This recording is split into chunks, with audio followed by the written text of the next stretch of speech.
and then we will get going, because you should see at the moment, welcome to our first live stream, and this will instantly be available on YouTube afterwards. So I think the moment I press stop, the moment it goes across to YouTube and becomes available. So it should be lots and lots of fun, and hopefully quite easy to manage as well.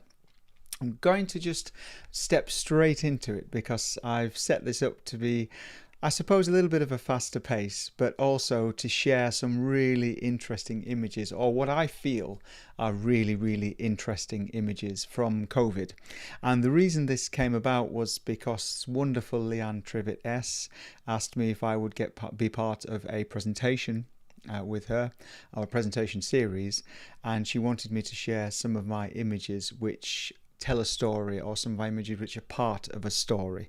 So this is what we are going to go for today. But I realize that there may be some people who are joining who don't necessarily perhaps know a great deal about me or a great deal about us. So I thought I'd do a little bit about me, and this is the smallest little bit about me that I could possibly write, because I do think that many people here know all of this quite well.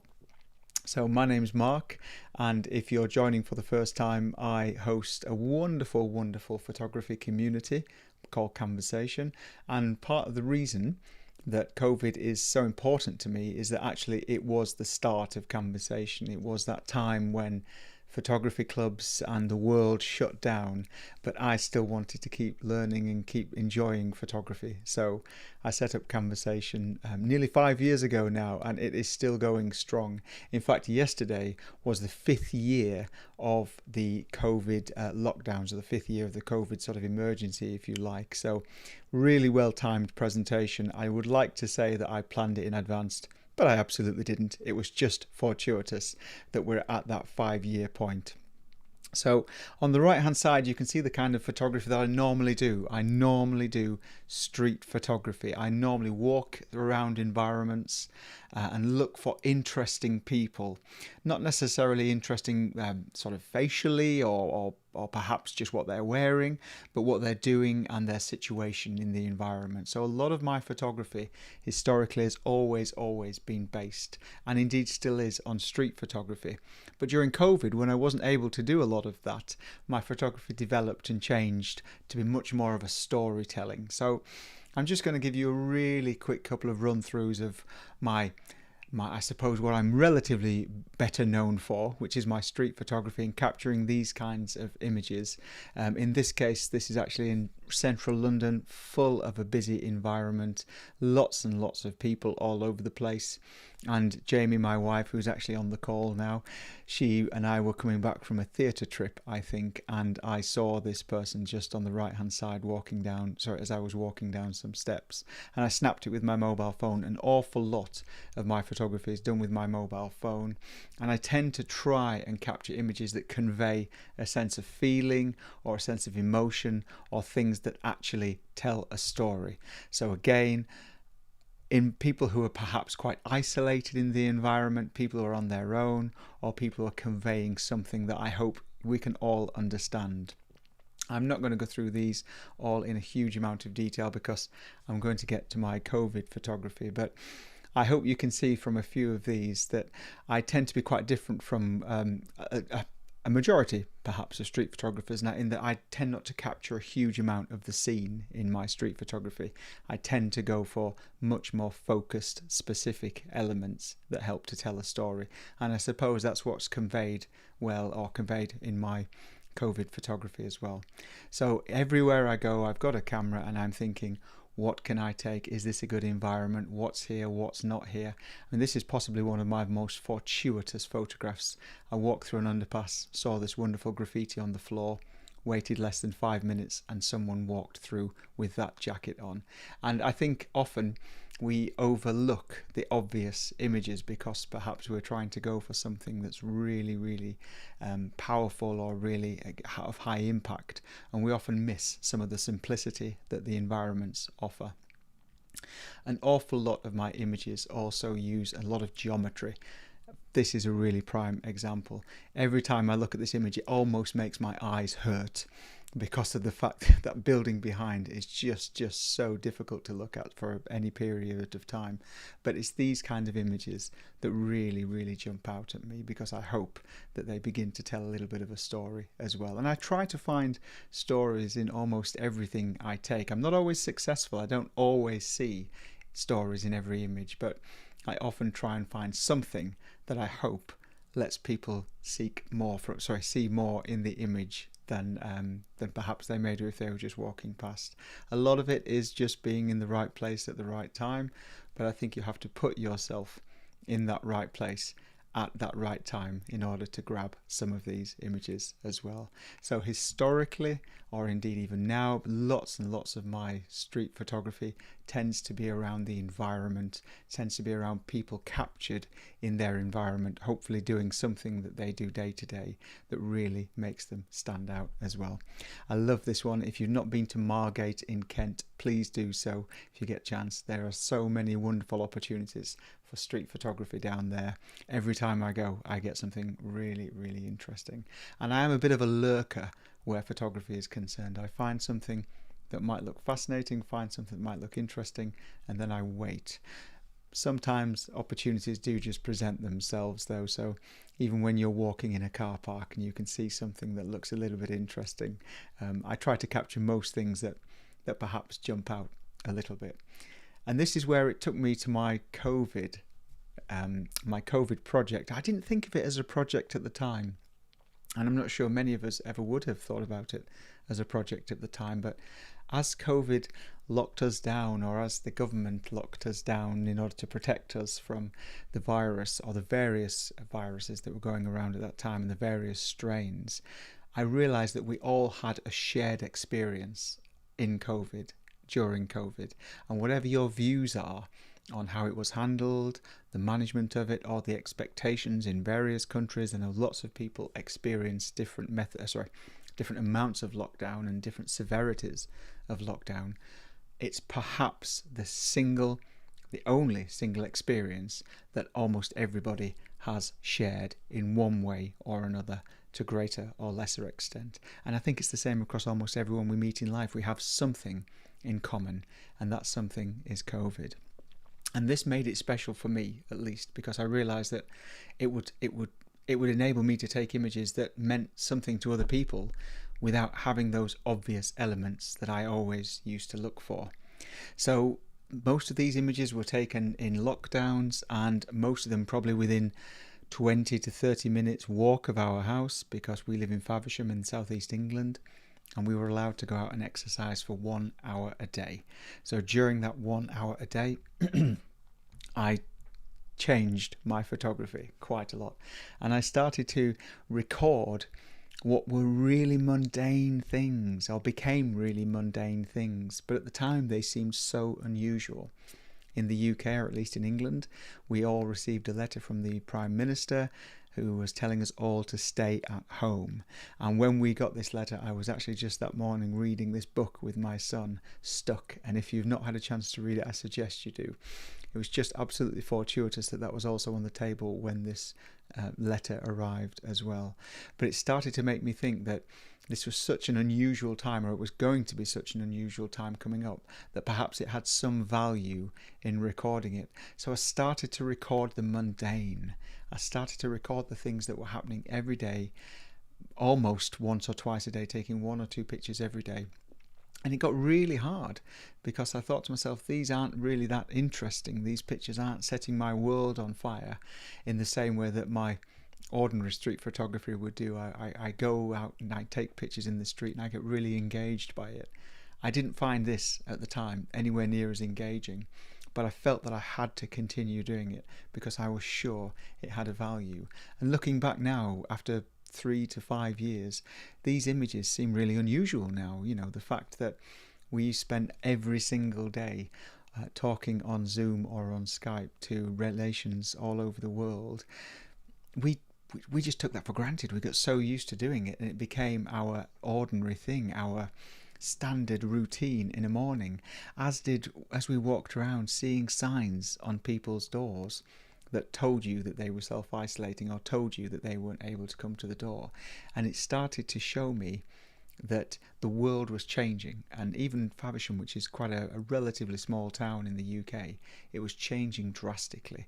The infrastructure was changing, the way people interacted with each other was changing, and the way everything looked around our environment was changing. And we started to see an awful lot of signs. So lots of these photographs, as a keen photographer, some of these are edited, others aren't. Others are just captured and then popped into this presentation, because I think they also have a value despite the fact they may not be as heavily edited as others. And this is an example of one that has been edited, because it was one of the first ones I saw, and it made me think it's almost like the things that we saw in Britain in the Second World War in the history archives, when it says, you know, we're going to war, we're closing this shop for the duration. And as I started to move around my environment and started to move around my town, I saw more and more and more of these, and more unusual signs. Things like face masks being sold, hand gel being sold, notices to stay away from one another, increased prices for various things. Not this one, this is for suet fat balls, but there were instances of shops increasing their charges on various things and various necessities that we needed. So I tried to catalogue this. And even at the time I was thinking, is this worth it? Is this worth it? But I really felt retrospectively it was, because it demonstrated a period of time in our history, in our collective history, our shared history, when the world stopped and everybody, or almost everybody, had to change their life in some way.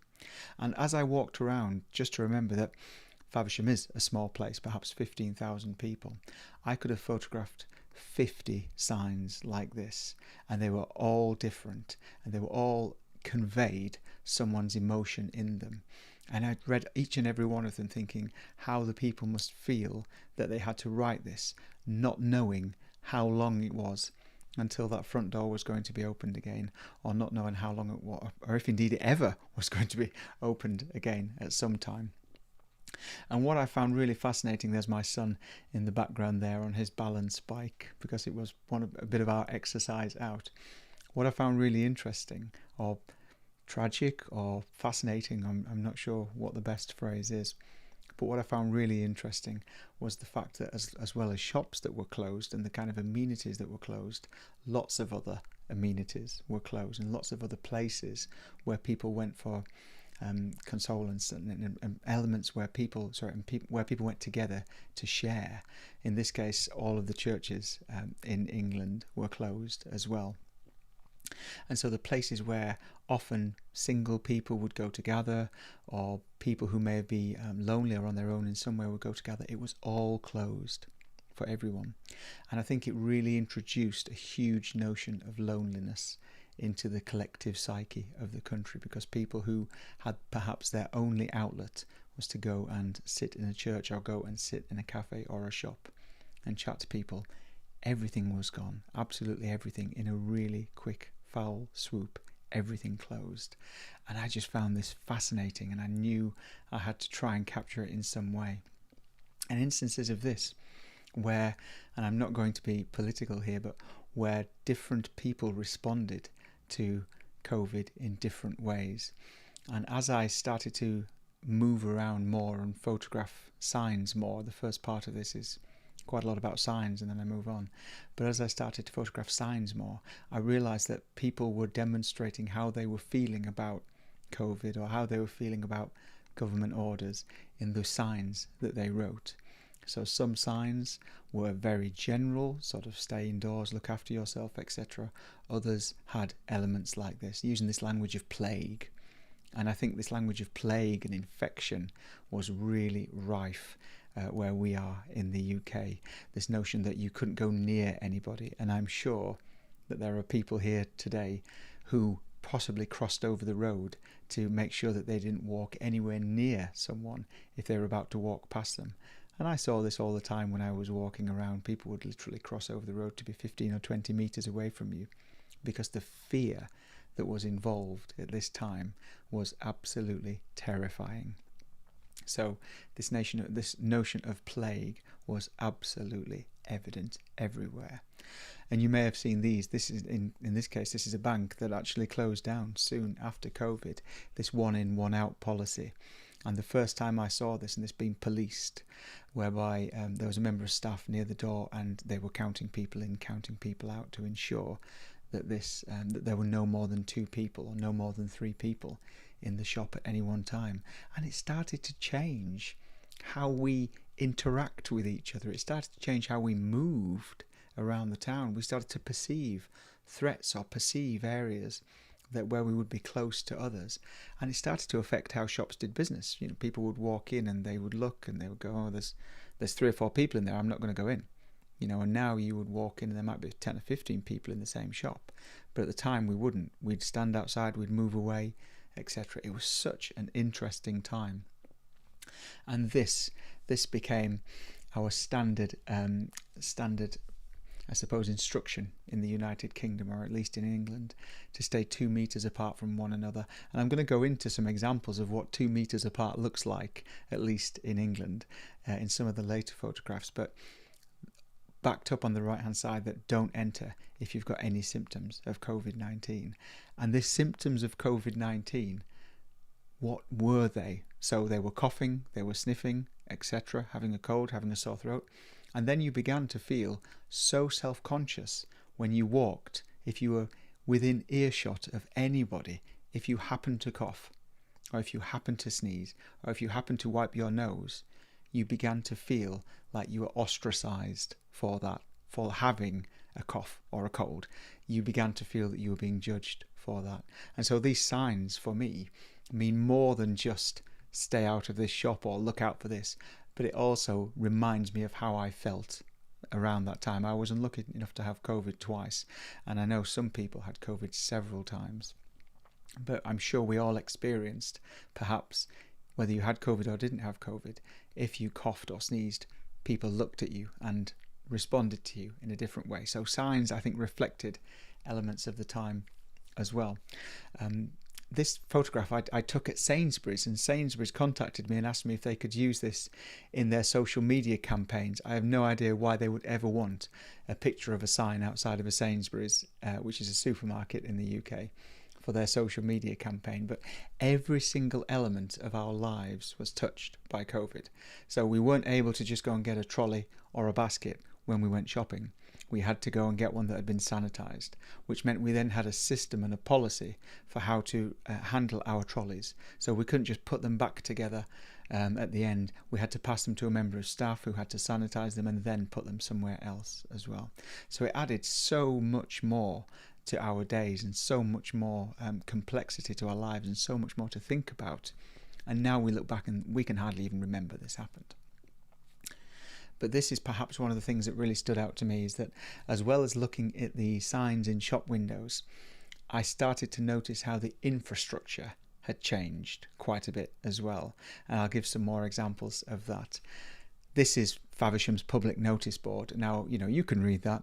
Faversham's a really busy place. It's got a really active historic society. It's got a really active council, but you can see all of the spaces where the public notices are because our entire town shut down. So every notice came down, nothing happened. And when I took this photograph, someone was looking at me really strangely, but I thought this is actually more interesting than when there are notices there. Because when have you ever seen a public notice board with absolutely nothing on it? And I've never seen it with nothing on it since, but it was just a real exemplification of what was happening to the town as well, or indeed society.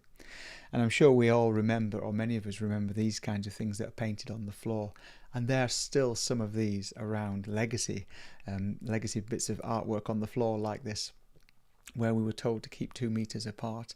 In this case, this was just on the high street, and we saw these in shops, we saw them in banks, we saw them all over the place, just visual reminders of how we had to stay safe or what we had to do to stay safe.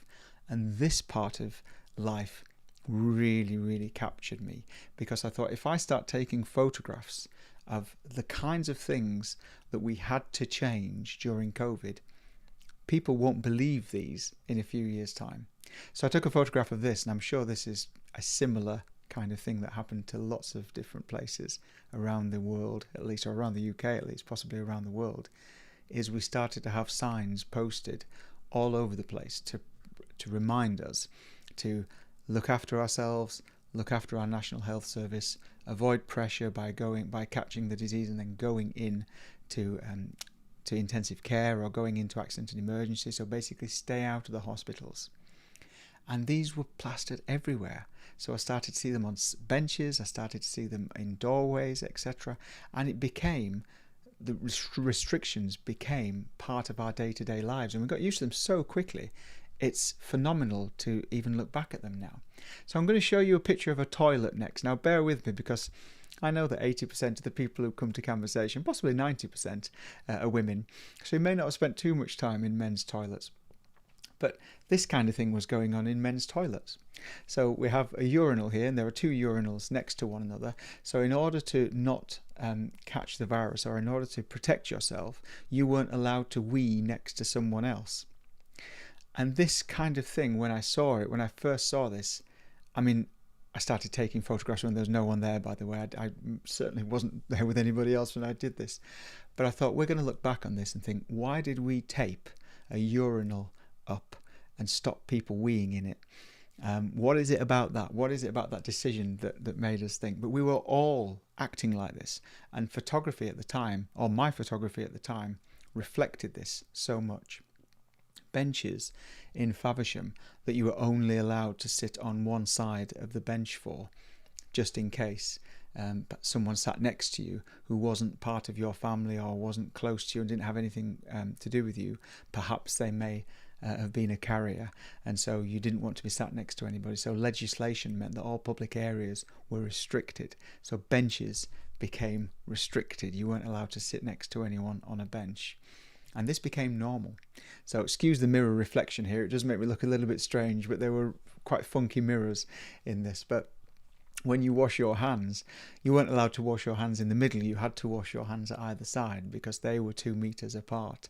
And this level of expectation, I thought, I'm not even sure if I should photograph it, because it felt so normal at the time. I got so used to seeing these images. I got so used to seeing bits of tape over things saying, don't do this, don't do that, stay there, that as I was taking this, I thought that no one's going to want to see this. This is just normal. This is so normal. We were so used to it that even now I look back and I think it's crazy.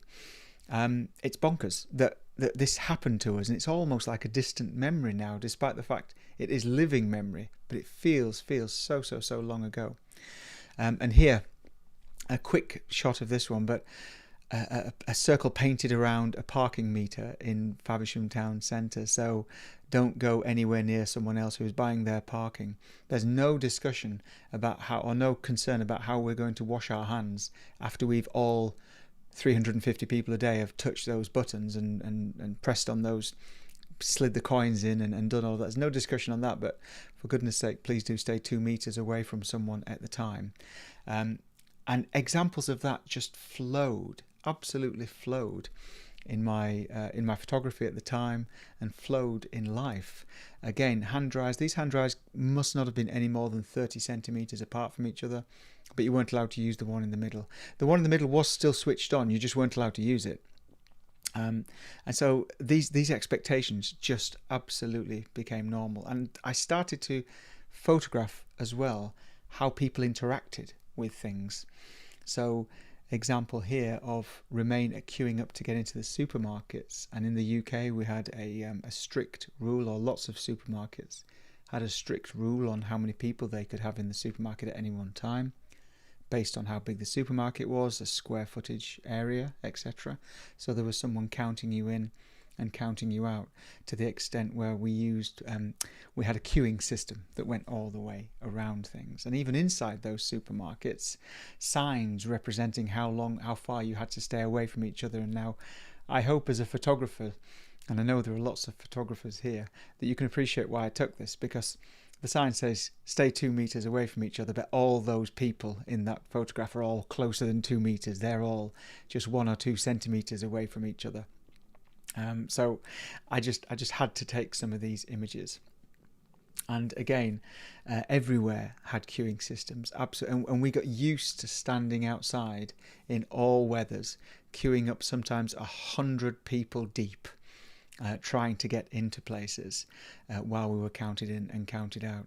And we couldn't really make friends. We couldn't really talk to anybody in those environments because we were all 2 meters away, and no one dared to speak to anybody in those environments.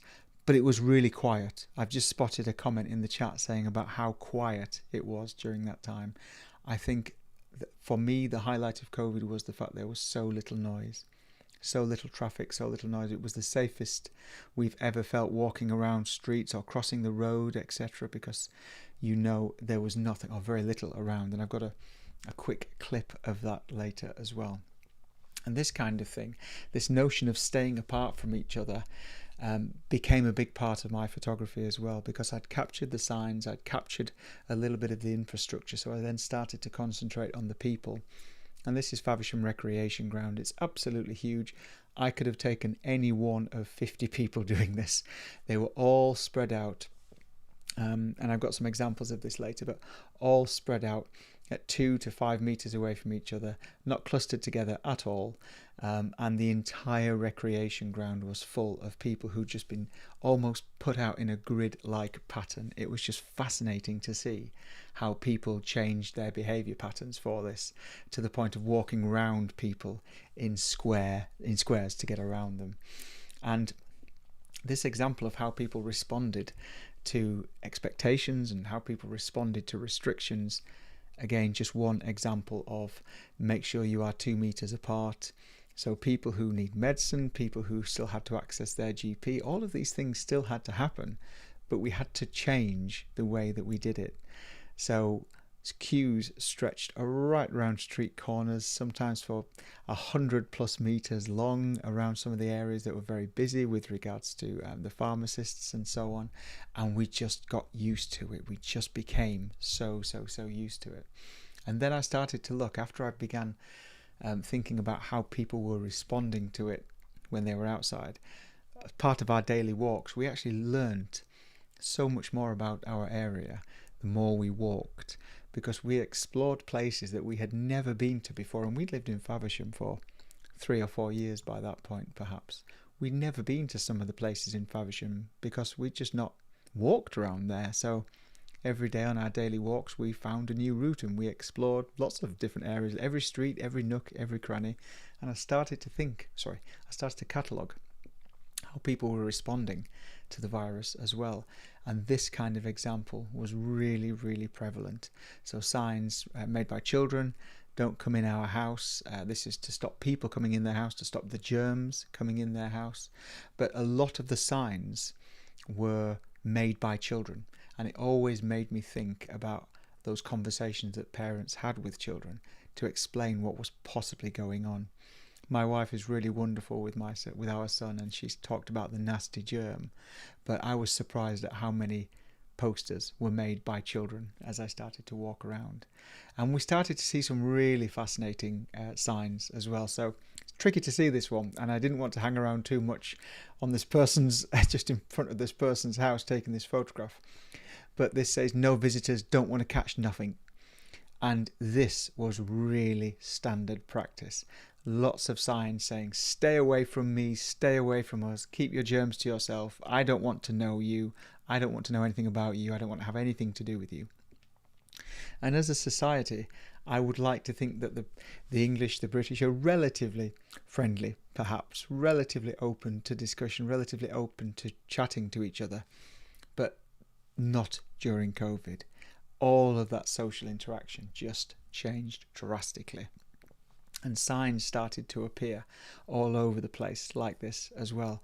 And people were judged when they may have been out for more than their hour, or if people perhaps saw you go out twice in one day, or people felt that you weren't staying at home long enough, or you weren't really following the rules.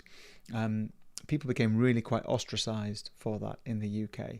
And Boris Johnson was our Prime Minister at the time. And I started seeing signs like this as well.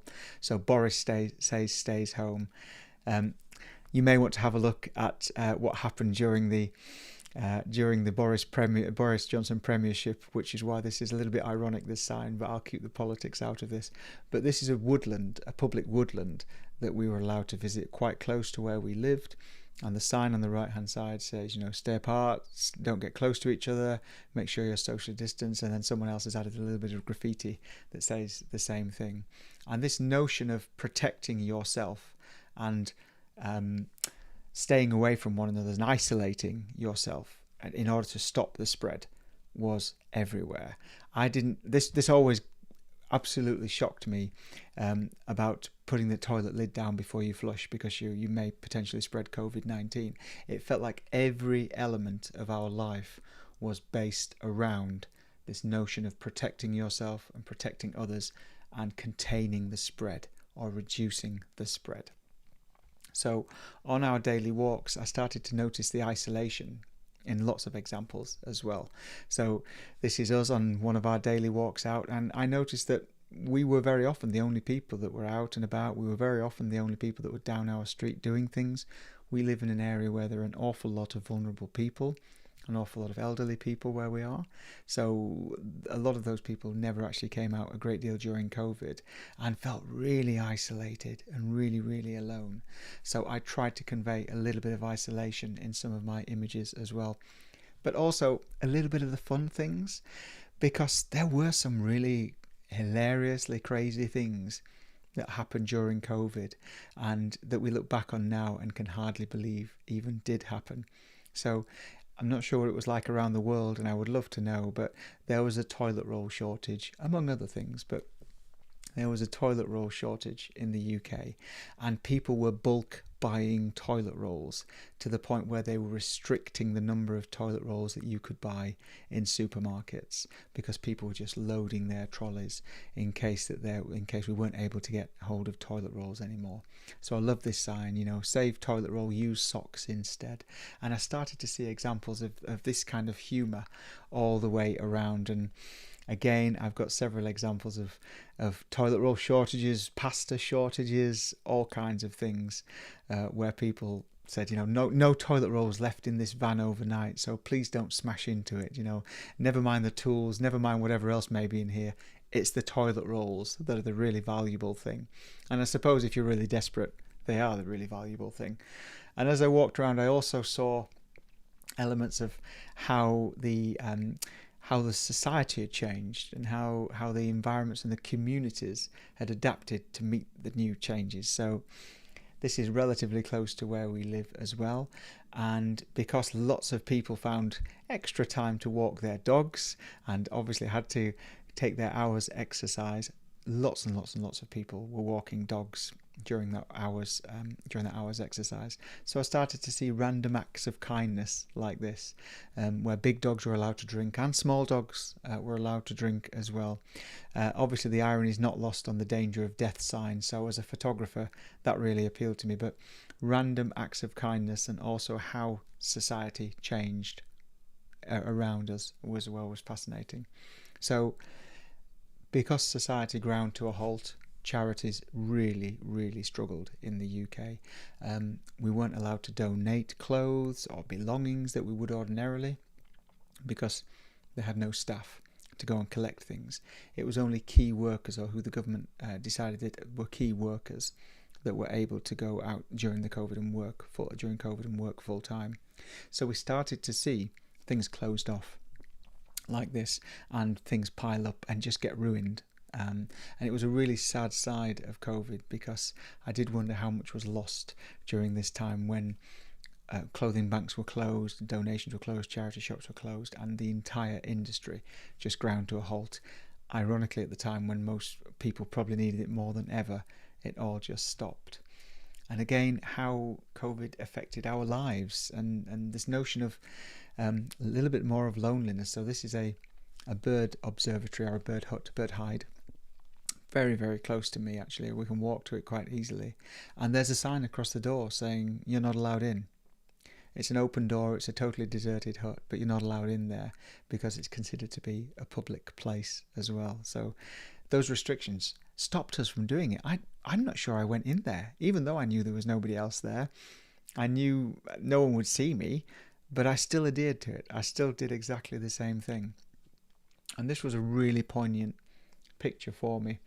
And I suppose this was a bit of not a turning point for me, but it really started to make me feel quite strongly about how it isolated people and how it changed our lifestyles. So this is again during my hourly walk, and I walked across a footbridge in over a train station in Faversham. And Faversham is a mainline train station. There are 2 trains an hour each way up to London and down to the coast, high-speed trains. It's a commuter belt station. There are thousands and thousands of people who use this train station. And every time I passed, the train platforms were the railway platforms were absolutely empty, absolutely deserted. And the trains were running on reduced timetables, and there was no one there except one person, one older chap on his own with his briefcase going somewhere. And this really signified the loneliness of COVID, because there was no one to interact with. Lots of people started working from home in the UK, and indeed quite a number still do so. And it changed the fabric of society, changed what we did. And this is what I started to look for more and more and more, was how it was actually changing our society. Now you look at this and you think, well, this is a really boring picture, Mark, but bear with me a second, because it does have a meaning. And this is why I think this as a project has to be shown as a group to have a meaning, because this as an ordinary picture has no meaning on its own. But you'll notice that this person's obviously working from home, who owns this car, because this car had not been moved in weeks, and the grass had been cut all the way up to the edge of the car and kind of around the wheels, but not where the car was parked. And this grass grew right the way up the inside of that car, to get quite high actually, because the car just wasn't moved. And this is the kind of thing that I spotted quite a lot as well. So elements where weeds in the street weren't kept or weren't tidied away in any way at all. And this almost became a little bit symbolic for me, that this beautiful plant, this beautiful flowering plant, managed to grow in the middle of all this chaos. But the reason it managed to grow in the middle of all this chaos and flourish was because there was no one there to clean the street, no one there to chop it down, no one there to cut it back. So without those people coming out and restricting it, it managed to grow and sort of flourish. And so there are all kinds of interesting things that I would never have normally spotted as I was walking around. And this is what made it such an interesting project to me as well. So I don't do any videos usually in my photography. I try to make my photography stand alone using pictures. But this is Faversham. Faversham is commuter belt to London, 15,000 people. This is the main road, medieval town centre, Saturday afternoon. There's usually hundreds and hundreds of people down here. Okay, and so if I just set this going for a second, this is what a typical Saturday afternoon looked like in COVID. Absolutely nothing there whatsoever. So we walked up and down, and the signs that I showed you earlier are all of these shop windows saying that they're closed, saying that we're not coming back, we're closed for the duration. There are charity shops here that didn't survive due to the restrictions and so on. And it just really brought home to me how much life changed. But we got so used to it like that. We got so used to the fact that when we met our friends, we would sit 2 meters apart from them, even on the beach. And I saw this time and time again in places that were open air, in places that were arguably far safer than others, far safer than being indoors. People remained apart. And the 2 children playing together, building sandcastles, that's fine, because children weren't restricted in the same way that adults were, or had the same expectations on them as adults did. But this is the kind of thing I also saw, and this was echoed absolutely everywhere. This is a fish and chip shop in the UK, and they have hazard tape on the floor that says you're not allowed to come near, opening their side window, serving people through the side. The queue went right down the street, but I didn't need to show that. It was just the fact that we were just so not allowed to get near each other, and this became the new normal. So wearing masks, protecting ourselves, sitting apart from one another. Absolutely everything was normal. And as I photographed this one, I remember this one really jumped out at me, because at this point, when I photographed it, I thought, I'm getting really tired of photographing these things now. I'm sick of it. It's boring. And the moment I thought it's boring was a sort of a sharp realization that I thought, how much has society changed for me to think that this is a boring picture? It's not my best picture by any means. I mean, I'm very pleased that I've taken pictures that I think are much stronger than this. But the fact I looked at the subject matter and thought, boring, absolutely boring, to the point where I started to try and make my boring mask pictures even more interesting, because I was so fed up of taking COVID pictures. I was so used to everything. It never felt like it was going to change. It just felt like we were going to be living like that forever. So why photograph it? Why catalogue it in any way? It was going to be like that forever. But I'm really, really glad I did, because one of the most powerful things I photographed was the hope. Was after all of the despair and the closures and the change and the societal upheaval and the segregation and the loneliness, and after all of that, I kept seeing hope and love and kindness in all of my outings, or in all of our outings as well. So I started to see things like this. We had stones painted in Faversham where we were, and they were left all over the place, just with little comments saying, don't worry, it's going to get better, you're not alone, we care, we love. And all these things were out there, and we started to see signs that life wasn't perhaps going to get back to exactly the same way it was, but we were moving out of it, and we were actually getting back to being with one another again.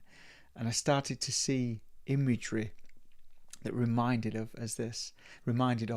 us of this, if I can speak properly. So April distance brings May existence, and examples of rainbows and hearts and care and outpourings of empathy, caring, love and emotion for others as well. And it didn't matter where we went, whether we went for a cycle ride in our hour, whether we went for a walk, or whatever we did, we saw examples of people being kind to one another and people caring about one another in a way that really quickly disappeared afterwards. I don't think that we care about each other in the same way that we did, or we had the same amount of empathy or thought that we had at that time. You know, every storm shall pass, there's a blue sky ahead, or waiting, etc., etc. So much beautiful imagery left outside for all of those to see, almost pieces of art left outside. And I even photographed things like this, where people were collecting hand cream to send to the nurses, because the alcohol gel that they were using to cleanse their hands was cracking and breaking their hands and their skin, and it was causing havoc with their skin conditions. So we all pulled together, and we all shared, and we all donated and gave, and we cared. I genuinely felt, seeing all of these things, seeing all of these rainbows, that we cared about each other. It was a kind of a national consciousness of caring about others and caring about what was going to happen. And we all shared this, regardless of whether we were self-isolating or whatever environment we were in. I saw time and time and time again rainbows thanking our key workers. And the notion of key workers just changed. You know, it changed from being what we had perhaps considered key workers to be previously to being everybody that we relied on, that we could no longer live without. And that's the reason I took this, was because I thought, how long would it be until we don't think that the bin men are key workers anymore, and we don't think that the people who deliver our post are key workers anymore, because we don't rely on them quite as much now, or we're not quite as desperate for them as we were 3 or 4 or 5 years ago. How many of us still think that they are key workers after this? And examples of artwork that supported our National Health Service. In the UK, we have a National Health Service which was under a tremendous amount of stress, and our health service is free at the point of entry, so there's no cost, and there was a great deal of stress and pressure on our National Health Service. So graffiti, I'm using that term in a positive way. The graffiti all over the place was in support of our national establishments, our national heritage, if you like, to bring us all together, to show that we cared. And this was evident all over, I'm sure all over England, Britain, all over the UK, and the constituent countries, is that there was an outpouring of thanks and an outpouring of affection for those who are working the hardest in our society and having to deal with so much pain and so much trauma to make sure that we were all able to function. And then this became part of my photography as well.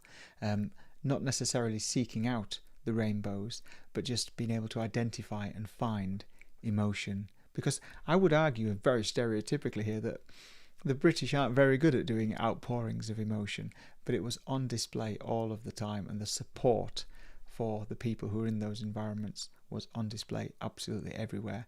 It was hard to see a single window in the entire town that didn't have something in it somewhere that was in support of what was going on.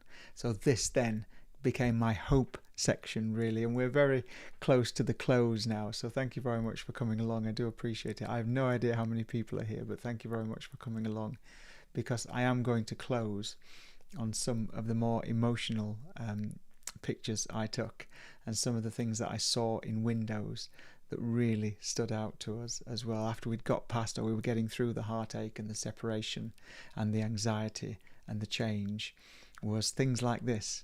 Things like hands, holding hands, staying together, staying safe, staying at home.